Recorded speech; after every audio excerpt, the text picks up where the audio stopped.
everybody. Welcome back to another episode of Oh Shoot. I'm your host, Cassidy Lynne, and welcome to the last episode of 2024. Can you guys believe it? It's actually insane. Like always, the year flew by. I don't know where the time went. I have no idea what I did this year. It's just like, I don't know what happened. It's like all of a sudden I blinked and it's December. So yeah, we've got the last episode of the year and I'm really excited. This episode's going to be fun.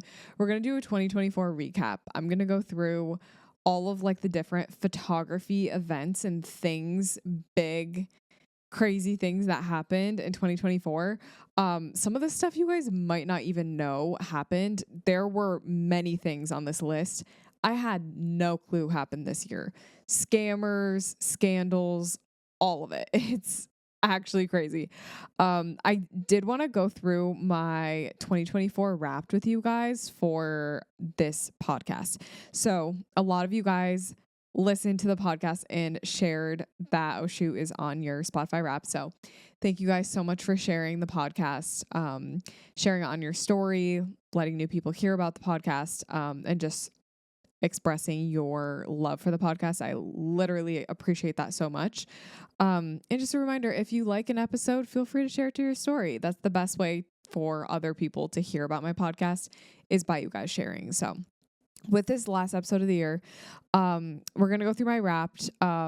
It's only like, there's only like 4 statistics I'm going to say. My podcast, Oh Shoot, grew followers wise 29%. So this year, over the course of the year, my followers I got 29% more followers, I think. As far as like other big achievements, this is not on my Spotify Wrapped, but I hit 10K on my podcast account. I think I'm at 12K now, which is very exciting on my podcast Instagram page. 64% of my listeners this year discovered me this year. So 64% of you guys who listen to the podcast discovered me this year, which is so exciting. So welcome, newbies. My top episode of the year was the best 5 ways to grow on socials. And that episode is with Preston Luke. So you guys like that episode. Preston's obviously a great guest. So, he had some great tips in that episode. So I'm not surprised that's my top. And as far as like countries go, I was streamed in 99 countries this year. So not quite 100. I don't know what extra country I need to get to hit 100, but 99 countries Oh Shoot was streamed. So thank you guys so much for listening, for streaming the podcast. The most helpful thing you can do for my podcast is to review it, to download it, and to subscribe, like all the things. The download thing is like the biggest thing for me. If you just want to like, I think on Spotify, if you go and literally subscribe to the podcast, I think it'll automatically download the episodes for you. So that's the biggest thing for me is downloads. So anyway, we're going to get into the 2024 events, things that happened this year that were absolutely insane. I've got a lot. I think I've got around 20 action things that happened. So we're just going to go through. And a lot of these, like, genuinely, guys, I was shocked. Like, I was reading specifically, I'll tell you, like, when we get to the one that I was shocked by, I was really like, I had no idea. So the first, and this is something that's very relevant right now, that I want to talk to you guys about, also a big 2024 event, is the Honeybook Price Increase. So as I'm sure a lot of you guys have heard, Honeybook is raising their prices, and not just a little bit. They're raising their prices a lot. So that's what we're going to talk about. Their price increase is about 40%. So that's crazy. That's a lot. I don't know really anyone that jumps that high as far as subscriptions go. Like, I don't know. I've never been in a situation like this where something I've been subscribed to jumps this high in price. So it's kind of crazy. Just to give you guys an idea of pricing, what it is right now, if you do the monthly, if you're billed monthly, and this is only for the premium accounts on Spotify, or not Spotify, Honeybook. If you're billed monthly, it's $79 a month right now. Or if you want to do billed annually, it's $66 a month right now. Which totals to around or it totals to $792 a year. Okay. So $800 a year is the approximate how much you'd be charged for Honeybook right now. Starting February 4th, now they're going to be charging $129 monthly. So from $79 monthly to $129 monthly. Okay. That's $50 that it's increasing monthly.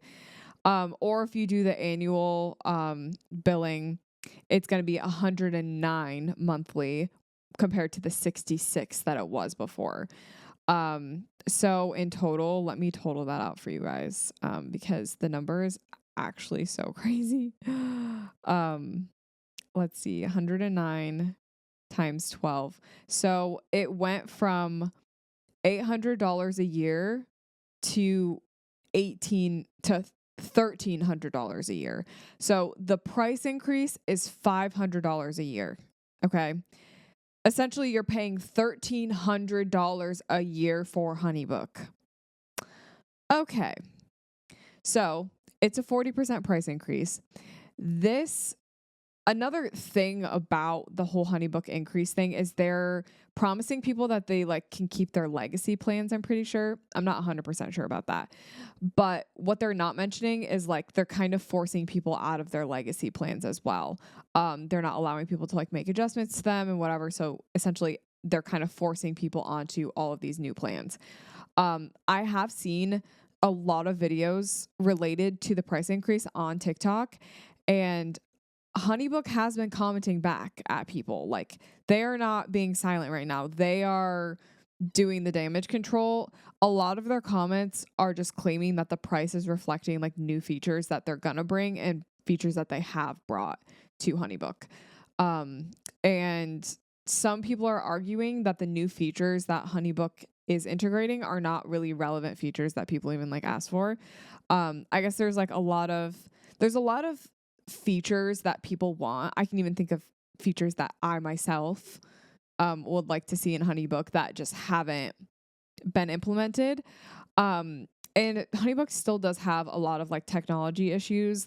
For example, I feel the client side of Honeybook can be really confusing. And also a big thing with Honeybook that's been annoying is the emails that you send to your clients sometimes go to their spam. And that's very, very inconvenient. That's actually the worst thing that could happen, because essentially you're trying to communicate with someone who has expressed interest in your work, and you can't do that because Honeybook goes to spam. So those are just a few issues. And honestly, these are red flags. I'm not even gonna lie to you guys. I don't know what I'm gonna do, because I use Honeybook for everything. As you guys know, I talk about Honeybook all the time. I love Honeybook, but at an extra $500 a year, I've also heard great things about Dubsado, which is one of the alternatives that I wrote down. I think there's a few other alternatives too. I don't know. It's also kind of scary because it's all of my projects that I have currently are in Honeybook. All my payment plans, all of my systems, my emails, everything's in there. So it's I don't know. I'm just scared to integrate it somewhere else, because it's I already have a good thing going. Is it really worth $500 to kind of have this headache of a situation where I'm trying to switch everything over? And, I feel it is worth it. I just don't know if I have the time to do it, but I need to make that decision before February 4th. So I'll keep you guys posted what I end up doing. I have heard that Dubsado is a lot more customizable, and I feel Dubsado is kind of really hopping on this opportunity, with, Honeybook kind of, suffering as a result of their price increase. I feel Dubsado is really hopping on that train and trying to catch people while they're willing to switch. So, who knows? Maybe Dubsado will be the new thing. Maybe something else. Okay. The next big thing that happened in 2024, we cannot forget, is Sepia Gate and Sepia Bride. Specifically, I'm just going to go through and read kind of the Google synopsis of this, in case any of you guys don't know what Sepia Gate is. So Sepia Gate was a heated social media debate between a bride and her wedding photographer over the editing style of her wedding photos. The bride, who goes by her username on TikTok is Alexandra Jaye 5 on TikTok, was unhappy with the yellow tones in her photos. She posted videos criticizing her photographer. The debate became a photography industry scandal and went viral on social media platforms like TikTok, Instagram, Facebook, and YouTube. The debate sparked a discussion about how to balance artistic vision with client satisfaction. Some say the photographer did what was expected of them and that the bride should have hired someone whose work and personality she loved. Others say that the photographer could have re-edited the photos to tone down the sepia without losing her style. The debate also highlighted the importance of researching and trusting the photographer you hire for your wedding. So it's important to know also at this point in time, it has come out that Sepia Bride is now divorced. She got married this was a couple, I want to say 2 years ago or 1 year ago. So she's now divorced, and Sepia Bride also went on a TikTok rampage posting a lot of videos on the topic, even putting Sepia Bride as her description, in her bio. So it kind of, to me, I'm speaking on all of this allegedly, because I don't want to, get in trouble for saying things. But all of this kind of felt like a clout chase from Sepia Bride. Yeah. And, it was just a very unfortunate situation. And I really, truly hope that the photographer didn't suffer at all, from this. I hope the photographer's business didn't suffer, because it's it truly just felt like the client just was kind of looking for any reason to complain, because it was the photographer's style, and that was very, very clearly reflected in the photographer's style. All the photographer's editing was like that. So I think the way that Google summed it up, that balancing the what did it say?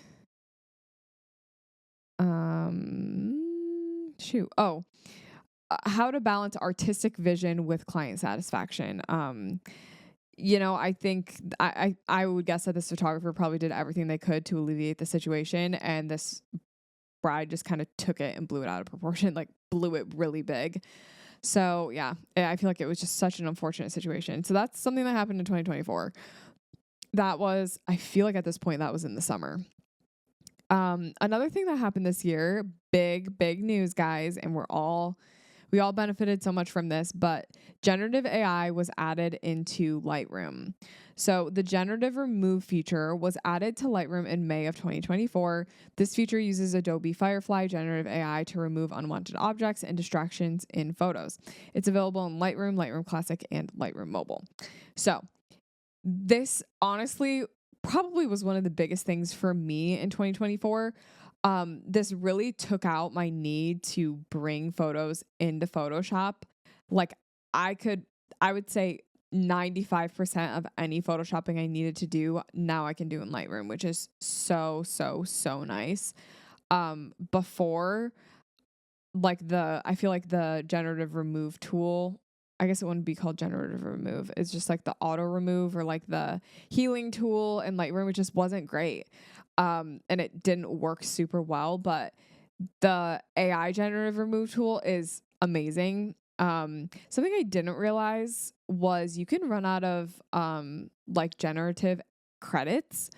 And I actually discovered this because I was going on to my Adobe Creative Cloud account, and I saw something underneath my name that said generative credits remaining or something like that. I have never run out of the credits. I feel like I use generative AI remove tool all the time. I've never run out of credits, but someone has put it in one of my question boxes, or I think commented on something that I posted one time saying that they run out of those credits, and what do you do when you run out? It's I'm sure there's an option to buy more, but it's I don't know. So that's something to actually keep in mind about that whole thing. But yeah, generative remove, truly life-changing, truly amazing. Lightroom, if you're listening to this, if you know someone that works at Lightroom, tell them thank you, because truly all of our lives have been changed for the better with this tool. Oh my gosh, I literally love generative remove. Okay, another very iconic thing from the year was Millie Bobby Brown's wedding photos. I made a video about this because they were that iconic that I had to share. So if you don't know Millie Bobby Brown, she plays 11 or Elle in Stranger Things. She has other roles as well that she's played.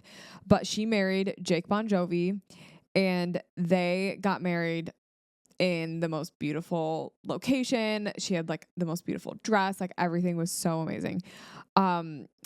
This event, I feel like really showed the artistic choice of using direct light, and it really, honestly, I feel like gave a lot of photographers a little bit of inspiration and encouragement to show them that working with direct light actually is a great thing and can be used in great ways. Specifically, there's this one photo of Millie and Jake like walking down this, like, it looks like this hallway, like this outdoor hallway. And there's like direct light on both of them. And it's kind of like, I feel like it's like an upward angle. I could be wrong. But what I loved about this photo was seeing the use of light and how it actually, using direct light didn't take away from the image at all. In fact, it's part of the reason why I really liked the image was because of the direct light. So the wedding photos also showcase like new styles of shooting, editing, and also confirmed a lot of trends for 2024 and 2025.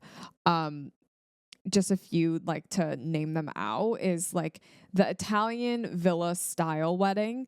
It doesn't, like, weddings don't necessarily have to take place in Italy, but like that style is still very, very popular. And this kind of just confirmed that.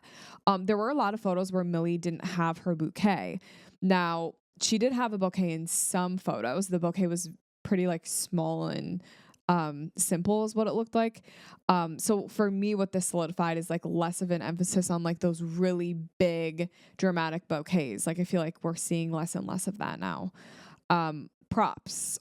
There were a lot of photos that Millie Bobby Brown shared of them like in the midst of different props, and nothing like super cheesy. It's kind of just like outdoor furniture and stuff like that. The use of framing was really important in Millie's photos. Like you can very clearly tell that this photographer knew their stuff and they knew what they were doing. And also like a minimal editing style. We've all kind of been feeling like that. We've all seen it. It's a trend, but Millie's wedding kind of confirmed that. Okay, next. This one is crazy. I did not know about this one.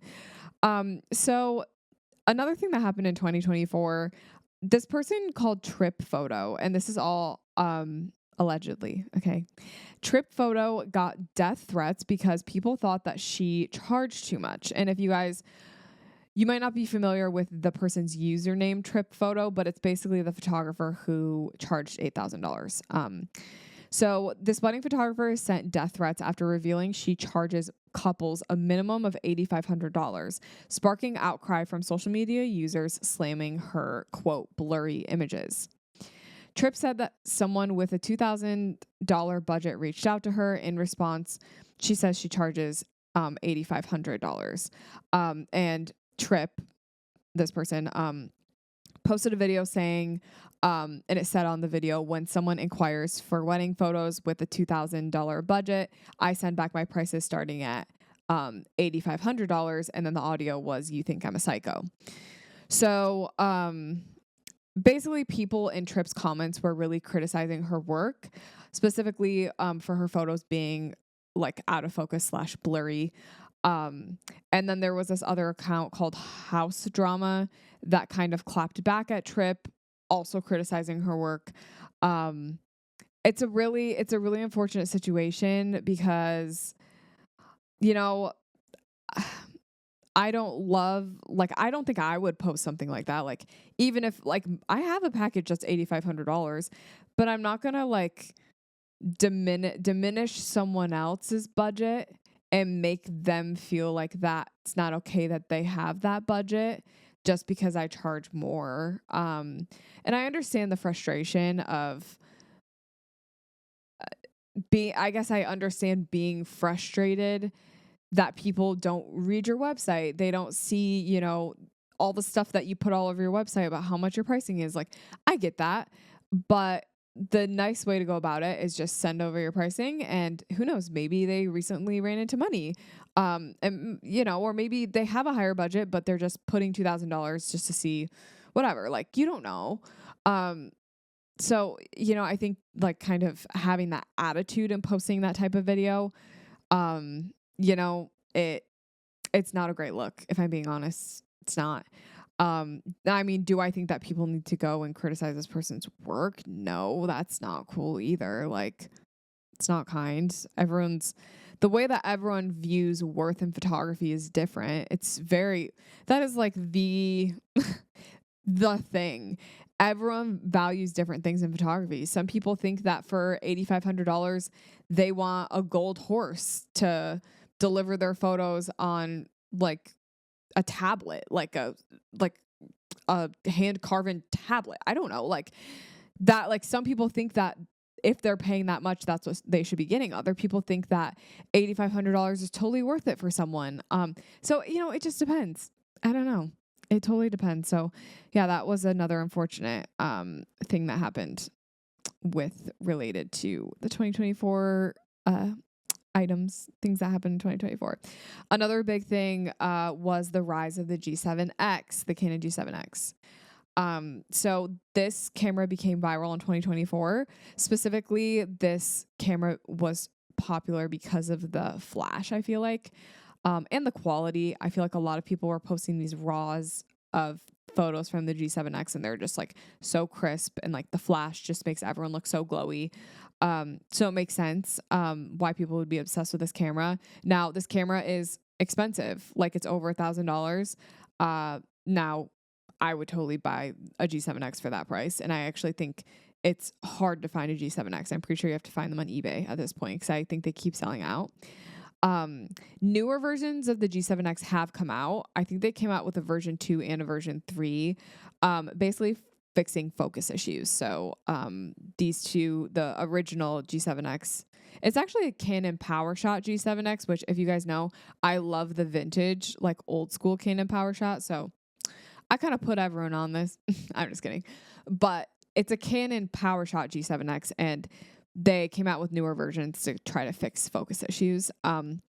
Someone actually, when I asked on my story, like, what were some things that happened in 2024, someone said that like seniors in their area were using the G7X to take other senior photos. So then like senior photographers weren't being hired because like G7X photographers were just like out in the wild, like doing their thing. And I just thought this was funny because it's like, you can't really prevent that from happening. If a camera comes out that's so accessible to a lot of people and it takes great photos and it's easy to do so, like, that's just kind of how it works. The barrier to entry for photography, I feel like nowadays, is pretty low. So, it happens. And if it happens if you get clients taken away because of that, it's like, you have to find a way to pivot. That's the main thing. So this next one is absolutely insane. This was the one that I seriously had no idea that this was a thing. And this is actually in relation to something recent that happened.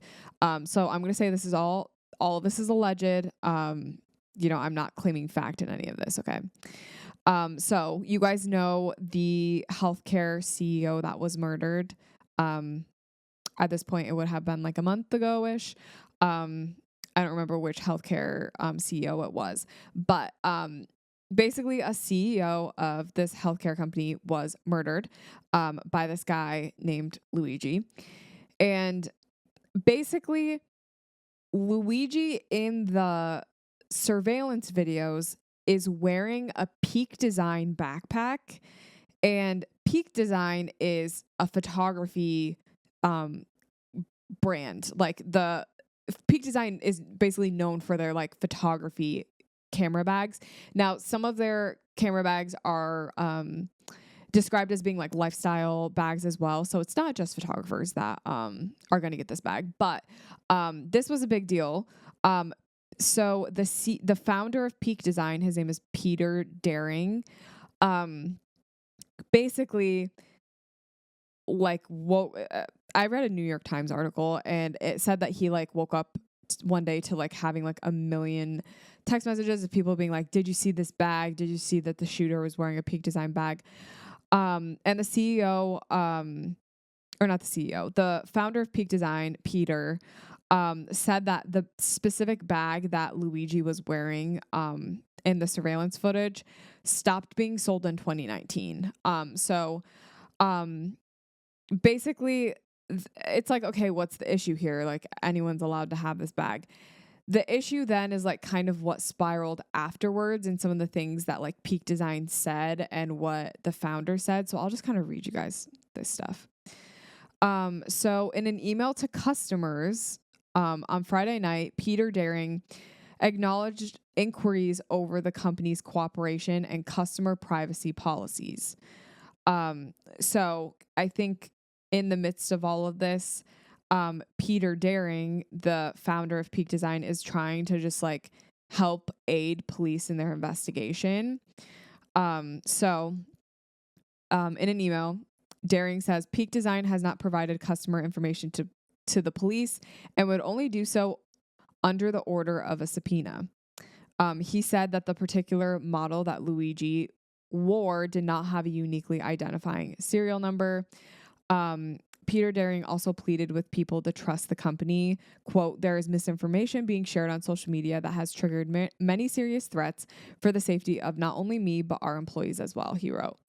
And the main thing that people are concerned about is people/customers of Peak Design are concerned about customer privacy.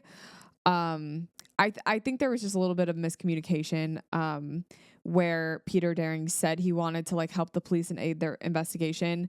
And then also mentioning of like specific bags having specific serial numbers, which I was reading that like a bag with a serial number allegedly I think can be like if you want you can register your bag in case it gets like lost or stolen or whatever. So I guess like the main like scandal in this was like customers concerned about their privacy, like Peak Design going and like sharing customer info to the police. But from what it sounds like, Peak Design didn't do that. They would only do that if there was a subpoena where they would have to. Yeah, I like people are upset with the founder of Peak Design.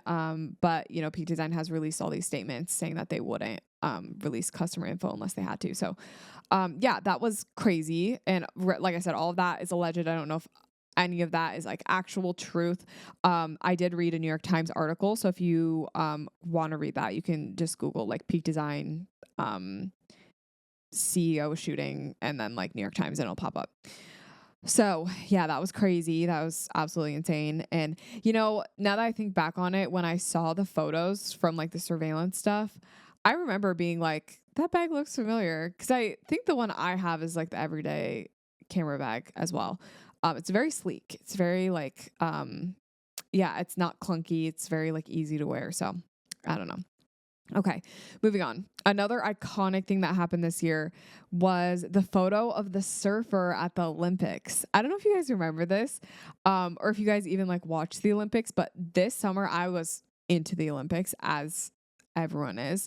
But the surfer, his name's Gabriel Medina. He was celebrating, I don't remember. It was like he did really well on some like wave or whatever. Yeah, I don't even know like what the term is, but he was doing good, or maybe he like felt like he won, or I don't know.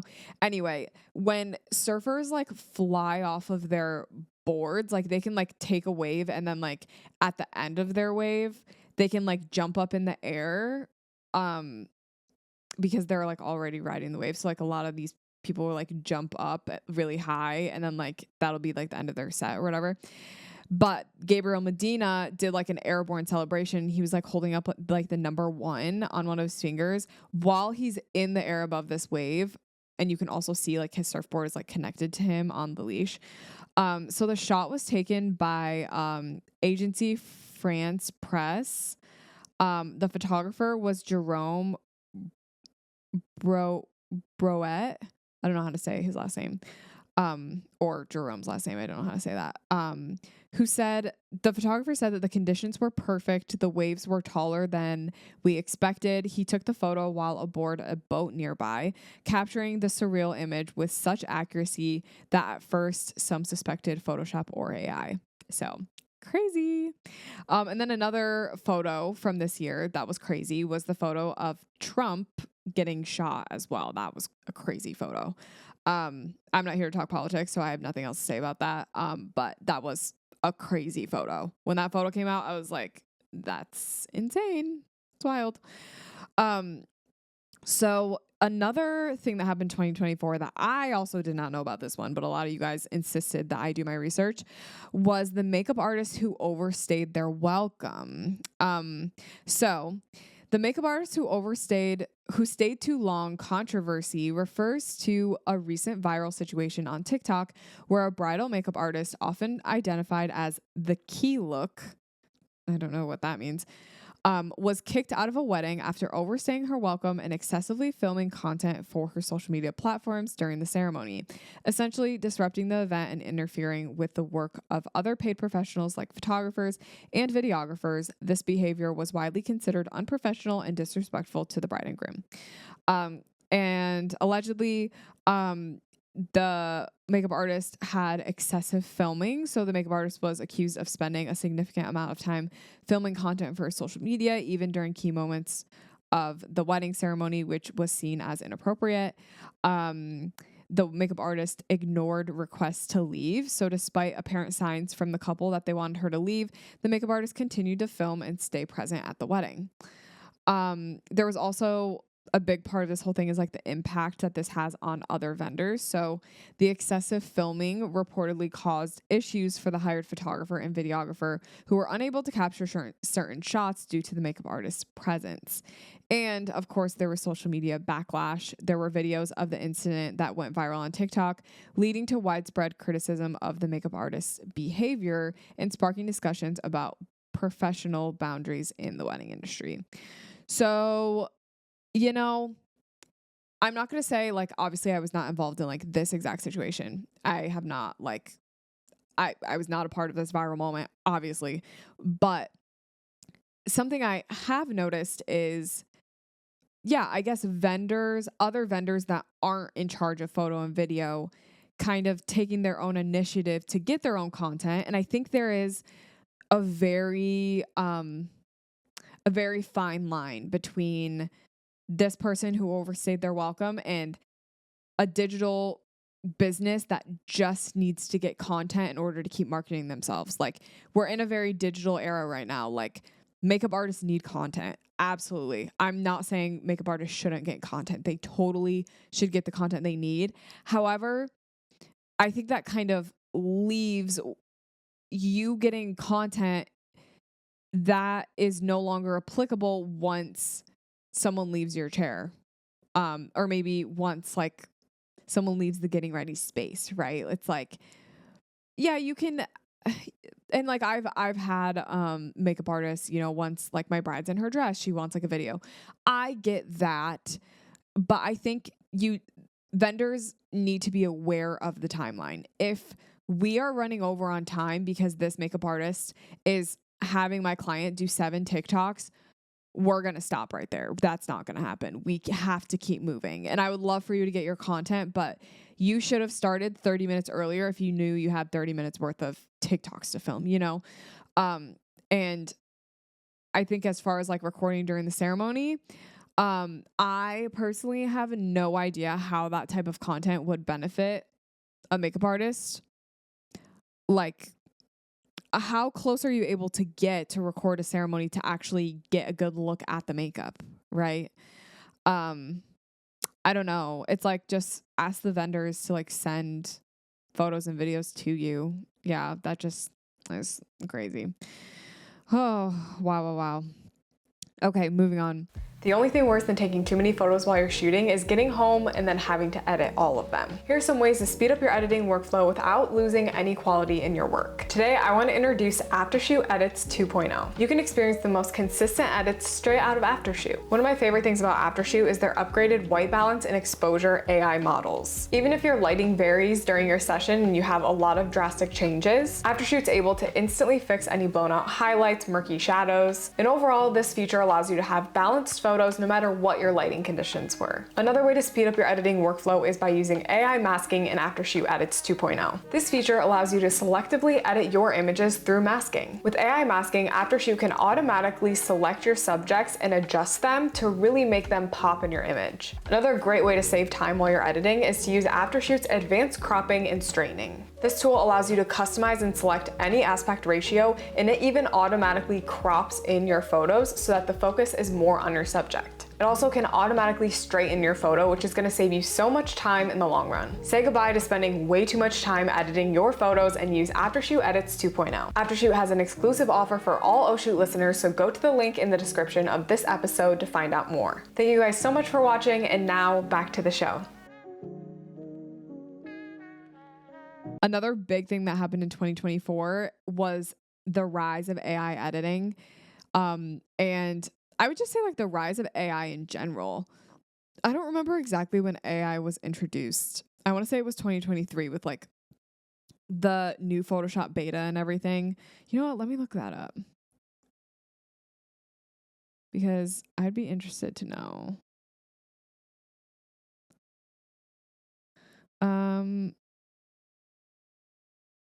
Okay.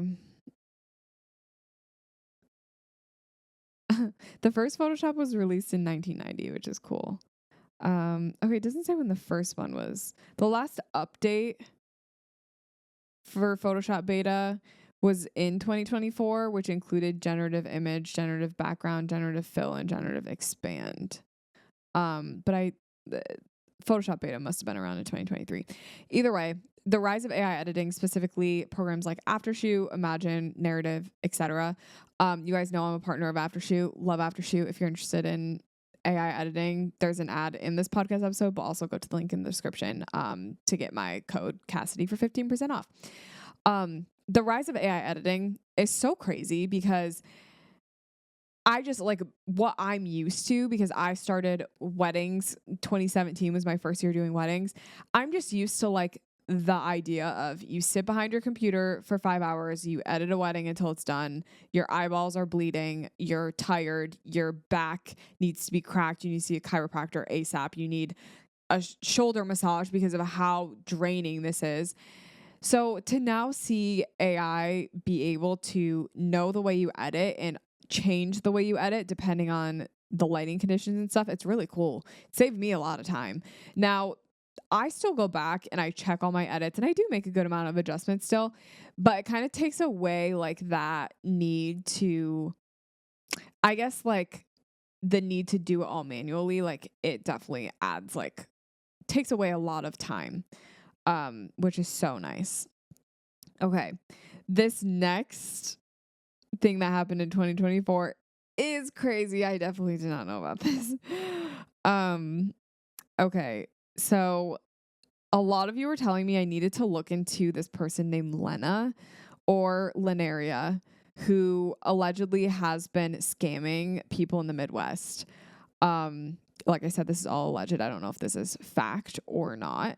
And actually there's someone put together this article on stopstealingphotos.com. Did so much research. There's so many screenshots in this article, and that's where a lot of this info is from. So this person's name is Lena, but they also go by Lenaria. This person's also been allegedly changing their last name, going by like different last names. And the main areas that this has been taking place is Anderson, Indiana, Illinois, Missouri, Washington, and North Carolina. I guess there's like other places it could be, but right now, based on this website that I found, those are the main places. So there's been viral TikToks of clients who are talking about how they were scammed allegedly by this person. And one of the first things that like on this website. This isn't even related to scamming, but it's like this person allegedly like stole images to advertise for workshops using photos that aren't theirs from Pinterest or whatever. And then models from workshops allegedly did not receive images back for their work, although that's what they were promised. So that's just kind of the start of it.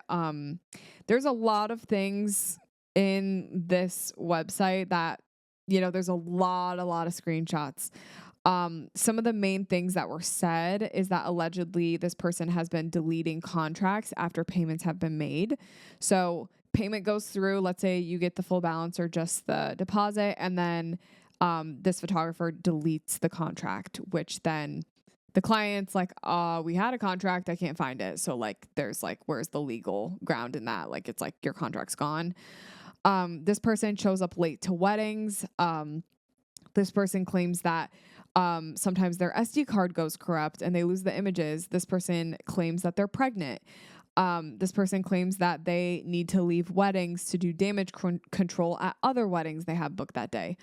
And like I said, this is all alleged. This person cancels weddings and refuses to send refunds, stating in their contract that their contract says they don't have to refund. And then when legal action is taken, this person allegedly claimed to their client that their mom had died, even though that wasn't true. So a lot of clients of this person, Lena or whoever this person is, many clients discovered in comments of some of these videos or posts, talking about, like, let's say one person goes and talks about their experience. Other clients see this video and then they're going into the comments and realizing that, like, clients were seeing that they were all booked for the same day. So I think there were like allegedly like 4, I keep saying allegedly on purpose. There were like 4 different clients who all realized that they were all booked for the same date with this person. Which obviously is like very alarming. And I guess when all these people asked for refunds, this photographer refused to give them refunds. So yeah, very confusing. There's a lot to unpack here. Obviously, like, we want to be truthful in our businesses. And this is very heavy and it's very serious. So, if you want to read more about this, you can like Google like Lena stealing photos scam or something like that. But, this website is stopstealingphotos.com/Lenaria-photography-in-Anderson-in. So, crazy. Like I said, this person has a lot of screenshots. It's not looking good. A lot of screenshots, a lot of conversations, a lot of promises that were not fulfilled, allegedly. So next on our list of things that happened this year, of course, we cannot forget about the Sony 28-70. I've talked about this lens enough, and I'm sure, when Canon or Nikon releases something, I need to, be okay with like them releasing things. And I should probably add some of that stuff into what happened this year, but you guys know I care about Sony. I use Sony. So yeah, I'm going to say it. The Sony 28-70 came out this year. Love it. Okay. We have 3 other things that happened this year. And this last one I also didn't know about. Also, this is not the last one. Sorry. This was called like the Google review, guys. This was a scandal that happened this year. And basically this refers to a situation where individuals or companies exploit the Google review system by creating false positive reviews for businesses, often in exchange for money, essentially manipulating a business's online reputation by flooding their profile with positive reviews that aren't genuine, thus harming the integrity of the review platform and potentially misleading consumers. This practice is considered unethical and can be illegal depending on the circumstances. So a few key points in this scandal is, fake reviews for profit. So individuals or companies often sell packages of positive reviews to businesses if they're looking to boost their online images or online image, sometimes using multiple accounts to appear legitimate. And what this can do is it can bump up someone in ratings, right? Like if your business all of a sudden has a bunch of good reviews, Google's going to see that and it's going to bump you in SEO. It's going to probably show you to more businesses or more consumers because you do have a lot of good reviews. Also, this is a blackmail tactic. Some review sellers may threaten to post negative reviews unless a business pays them to remove them or post positive ones instead. Yeah, that's scary. Impact on consumers. Fake reviews can mislead potential customers about the quality of a service or product, leading to bad experiences. I don't know if you guys shop on Amazon. I'm sure you guys do. But sometimes when I go to an Amazon listing, sometimes I feel like the reviews aren't real because it's like, I wonder how much of this also exists within like the Amazon world. Like how many people go and leave reviews for products they've never actually tried. I'm sure this exists. And then Google has been making efforts to combat this. Google has systems in place to detect and remove fake reviews, including monitoring suspicious patterns of review activity and taking action against accounts suspected of violating their policies. So this is the Google reviews, guys. Yeah, it's literally called Google Reviews, guys, is what like people are calling it. So, I mean, there's an obvious hole in the system. There's an obvious loophole that Google Reviews has, but yeah, this is crazy. That's wild. So another thing that happened in 2024 was I made a reel about a wave behind a couple, and that wave was in focus and not the couple, and that was like a big deal apparently. That I had to add that to my list. Multiple people submitted that too when I asked, so I'm like, got to do that. The last thing that happened this year was Nikon acquired Red. And I'm going to be honest with you guys, I don't know much about Red. I have no idea even like what it is. I thought it had something to do with videography. I don't know. Basically, they acquired 100% of Red.com. I guess Red.com offers revolutionary digital cinema cameras and award-winning technologies. Yeah, so that's crazy. I have no idea how this is going to happen. I've also heard allegedly that Red might even be incorporated into some of the Nikon cameras, which I guess is a big deal for cinematic stuff, video, I think. So, I don't know. Yeah, that's everything that happened in 2024. I know it's crazy. It's wild. But that's going to be the last episode of the year. Thank you guys so much for listening this year. It means so much that you guys love this podcast. This podcast is my baby. I love it. And I love all of you guys for listening in this year. Next year, we're back better than ever. You better believe we've got some good things to talk about next year. So stay tuned for the first episode of 2025. And I hope everyone has an amazing new year. I'll see you in 2025.